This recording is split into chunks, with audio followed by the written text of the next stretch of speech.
Each Man Kills by Victoria Glad. Now that it's all over, it seems like a bad dream, but when I look at Maria's picture on my desk, I realize it couldn't have been a dream. Actually, it was only 6 months ago that I sat at this same desk, looking at her picture, wondering what could have happened to her. It had been 6 weeks since there had been any word from her, and she had promised to write as soon as she arrived in Europe. Considering that my future rested in her small hands, I had every right to be apprehensive. We had grown up together, had lost our folks within a few years of each other, and had been fond of each other the way kids are apt to be. Then the change came. It seemed I loved her, and she was still just fond of me. During our early college days, I sort of let things ride, but once we went on to graduate school, I began to crowd her. The next thing I knew, she had signed up with a student tour destined for Central Europe and told me she would give me my answer when she returned. I had to be content with that, but couldn't help worrying. Maria was a strange girl, withdrawn, dreamy, and soft-hearted. Knowing the section she was going to, I was inclined to be uneasy, since it is the realm of gypsies, fortune-tellers, and the like. It is also the birthplace of many strange legends, and Maria claimed to be strongly psychic. As a matter of fact, she had foretold 1 or 2 things which were probably coincidental, like the death of our parents, and which even made an impression on me, and you'd hardly call me a believer. This so-called talent of hers led her into trouble on more than one occasion. I remember in her senior year at college, she fell under the spell of a short, fat, greasy spook reader with a strictly phony accent and all but gave her eye teeth away, until I realized something was amiss, got to the bottom of it, and dispatched friend spook reader pronto. If she should meet some unscrupulous person now, with no one around to get her out of the scrape, but I didn't want to think of that. I was sure this time everything would be all right. When she didn't write at first, I let it go that she was busy. Finally, 6 weeks' silent treatment aroused my curiosity. It also aroused my nasty temper, and the next thing I knew, I was on a plane bound for the continent. Within 2 hours after landing, I found her at a little inn in Transylvania, a quaint little place that looked as if it were made of gingerbread and was surrounded by the huge, craggy Transylvania mountain range. I also found Todd Hunter. "What's wrong, Maria? Why didn't you write?" I asked. Her usually gay, shining brown eyes flashed angrily. "Why couldn't you leave me alone? I told you not to come after me. I came here so I could think this out. For God's sake, Bill, can't you see I wanted to think, to be by myself?" "But you promised to write," I persisted, wondering at this change in her, this impatience.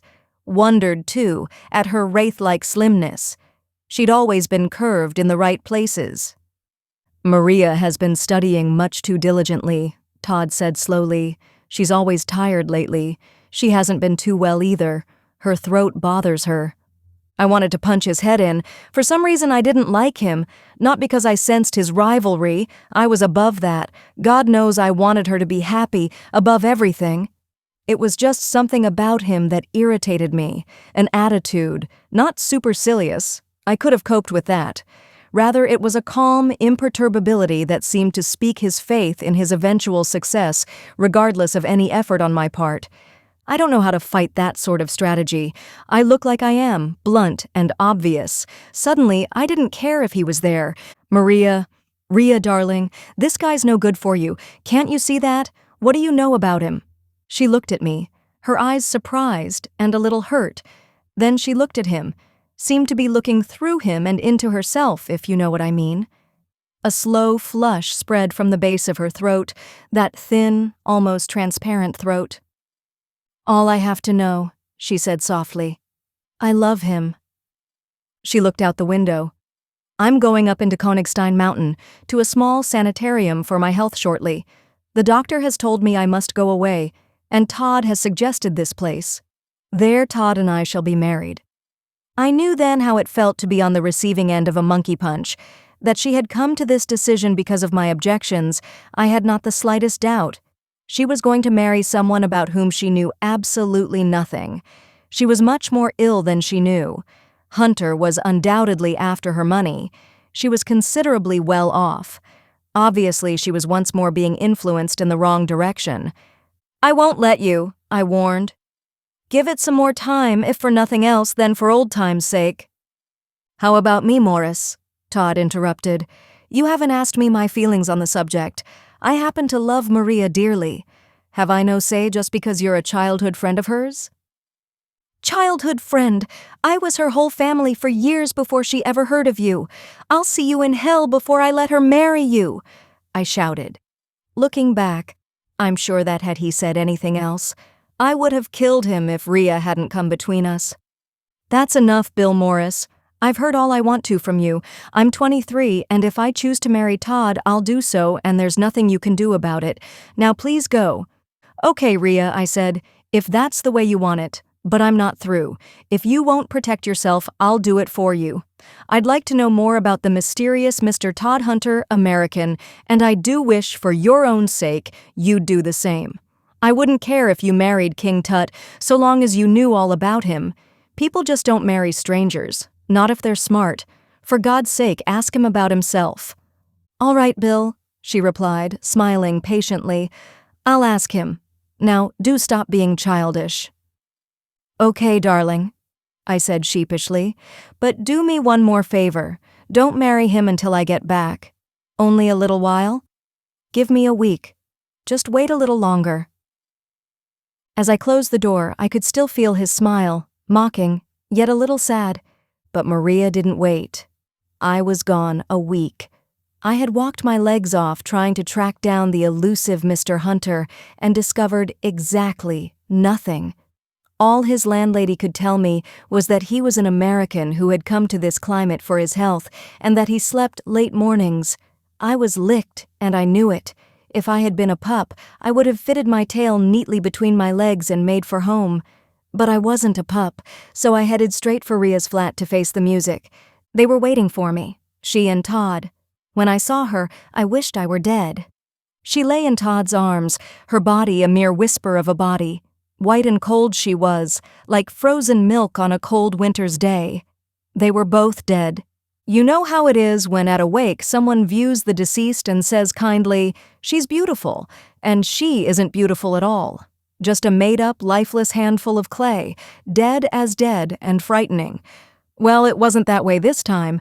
Their fair skins were faintly pink-tinted, and their blonde heads, hers ashen and his a reddish cast, gleamed brightly.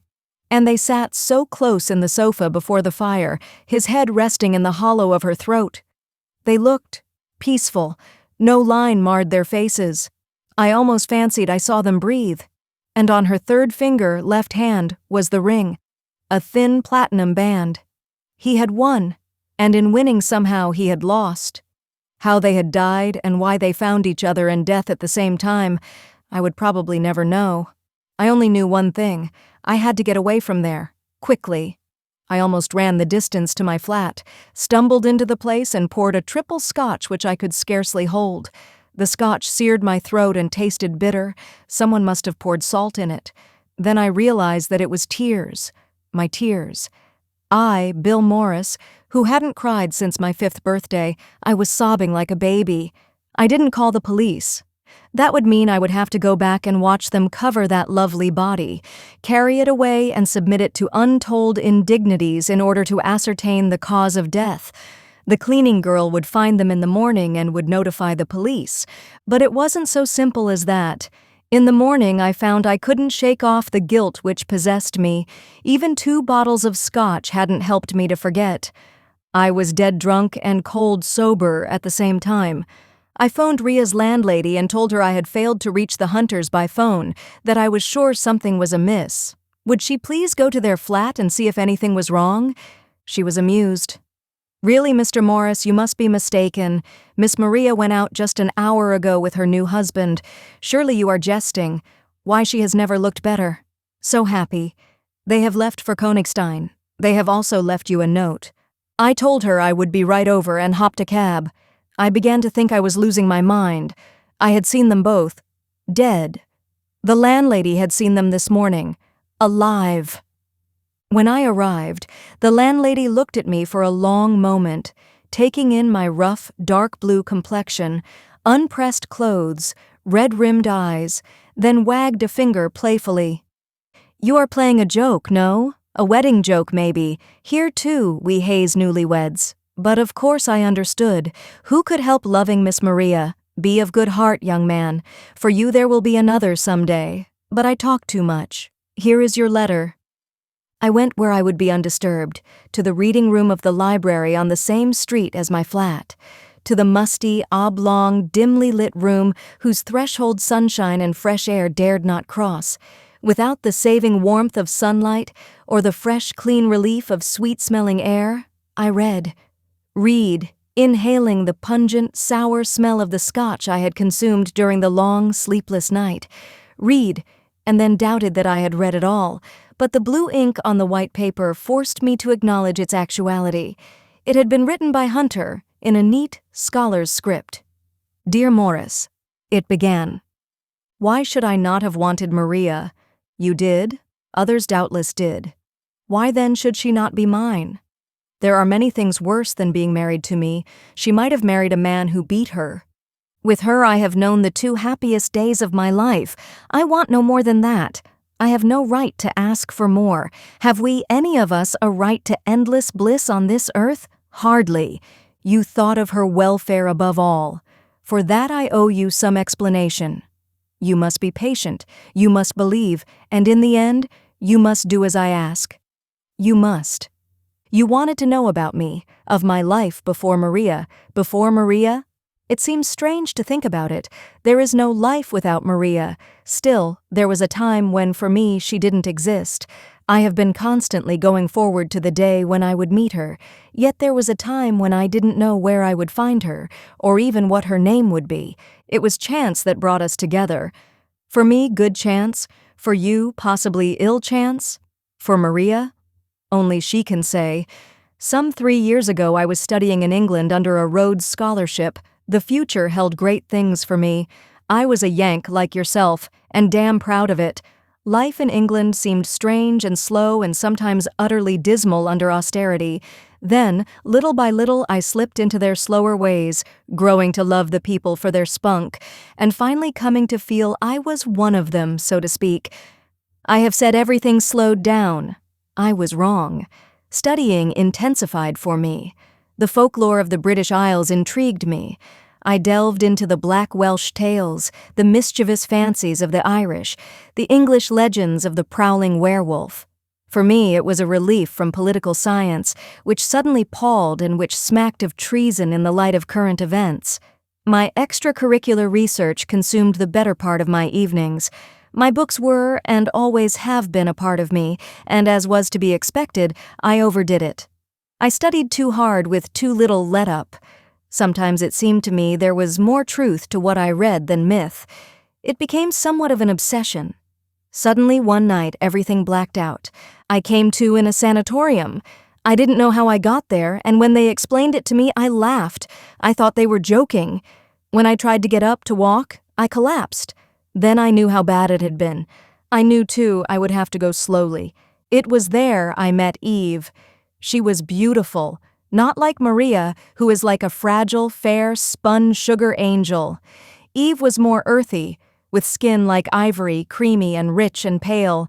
Her blue-black hair she wore long and gathered in the back. She looked about 25, but a streak of pure white ran back from each of her temples. She was the most striking woman I have ever met. I had never known anyone like her, nor have I since I saw her last. You know how it is. The air of mystery about a woman makes a man like a kid again. She reminded me of a sleek black cat with her large hazel eyes.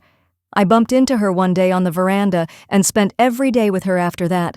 The doctors wanted me to take exercise, short walks and the like, and Eve went with me, struggling to keep up with me. The slightest effort tired her. She suffered from a rather nasty case of anemia. She seldom smiled. The effort was probably too much for her. I saw her really smile only once. We had been on one of our short hikes in the woods close by the grounds. She stumbled over a twig or a branch, I'm not sure which. Suddenly she was in my arms. Have you ever held a cloud in your arms, Morris? So light she was, although she was almost as tall as I. Warm and pulsating. Her eyes held mine. It was almost uncanny. I have never been affected like that by a woman. Then I was kissing her, then a sharp sting, and I winced. There was the warm, salt taste of blood on my lips. I never knew how it happened, but she was smiling, her full mouth parted in the strangest smile I have ever seen, and those small white teeth gleamed, and in her eyes, which were all black pupils now, with the iris quite hidden, was desire, or something beyond desire. I couldn't define it then, now I think I can. Her small pink tongue darted over her lips, tasting, seeming to savor. I was frightened for some indefinable reason. I wanted to get away from her, from the woods, from myself. I grasped her arm roughly and we started back for the grounds. We never mentioned the episode again, but we neither of us ever forgot. She intrigued me now, more than ever. The doctors were able to satisfy my curiosity somewhat. They told me she had been a patient for some 4 years. Some days she was better, some days worse. She needed rest, much rest. Most days she slept past noon with their approval. Some days there was a faint flush beneath that ivory skin. Other days it was pale and cool. Just when we became lovers, I scarcely remember. Things were happening so fast I could barely keep pace with them. There was a magnetism about Eve which compelled. I couldn't have resisted if I'd wanted to, and I didn't. I began to have long periods of lassitude, times when I would black out and remember nothing afterwards. And the dreams began. I would dream I was stroking a large, velvety black cat. A cat with shining yellow eyes that looked at me as if they knew my every thought. I would stroke it continuously, and it would nip me playfully. Then, one night the dream intensified. I was playing with the creature, caressing it gently, when of a sudden its lips drew back in a snarl, and without warning it sprang at my throat and buried its fangs deep. I thought I could feel life being drawn from me. I screamed. The doctors told me afterwards that I was semi-conscious for days, that I had to be restrained. When I was well again, Eve came to see me. She was gentle, soothing. She held me close to her, and oh, it was good to be alive and to belong to someone. I remember to this day what she wore. Black velvet, lounging slacks, a low-necked amber satin blouse, caught at the V by a curiously wrought antique silver pin. It was round, about 4 inches in diameter. In its center was the carved figure of a serpent coiled to strike. Its eyes were deep amber topazes, and its darting tongue was raised and set with a blood-red ruby. "What an unusual pin, Eve," I said. "I've never seen it before, have I?" "No," she replied. "It belongs to the deep, dark, seldom discussed skeleton in the Orcacci closet, Todd. You see, my great-great-grandmother was quite a wicked lady, to hear tell. Went in for witches' masses and the like. They say she poisoned her husband, a rather elderly and very childish man, for her lover, whom she subsequently married. Together they did away with relatives who stood in the way of their accumulating more money. This pin was the instrument of death. Her slim fingers pressed the ruby tongue, and the pin opened, revealing a space large enough to secrete powder. It's like those employed by the infamous Borgias, as you can see," she continued, shrugging. Perhaps it was fate, then, that her devoted new husband tired of her once her fortune was assured him, took a young mistress for himself, and disposed of the unfortunate wife, using her own pin to perpetrate her murder. She was excommunicated by her church, too, which must have made it most unpleasant for her. Poor old dear. The slim shoulders straightened. "But let's not discuss such unpleasant things, my dear. The important thing now is for you to get well quickly. I've missed you terribly, you know." It was then I asked her to marry me. I knew I didn't really love her, but there seemed nothing to prevent our marriage. And she had gotten under my skin. It was as elemental as that. She said she thought we should wait until I fully recovered. "Don't say any more, darling," she said. "Rest your poor, sore throat." This concludes the first part of 2 total of Each Man Kills by Victoria Glad, produced by Best Audiobooks for Free.